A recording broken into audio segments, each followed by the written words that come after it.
জন্য ইসলামের জন্য শহীদ হবে এদেরকে তোমরা কখনো মৃত বলো না। যারা ইসলামের জন্য শহীদ হবে এদেরকে তোমরা কখনো মৃত বলো না। আল্লাহ রাব্বুল আলামিন কোরআনের ভিতরে বলেন ওয়ালা তাকুলু লিমান ইয়াকতালু ফি সাবিলিল্লাহি আমওয়াত বাল আহয়াউ ওয়ালাকিন লা তাশউরুন।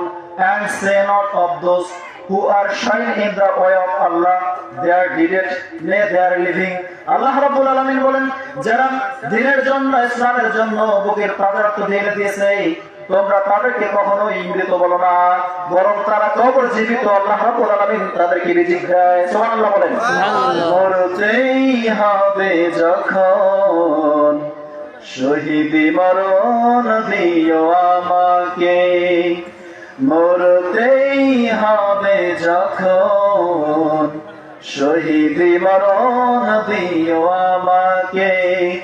শাহাদাত জানি শুধুই জীবন, এ জীবন দিও আমাকে, মরতেই হবে যখন শহীদি মরণ দিও আমাকে।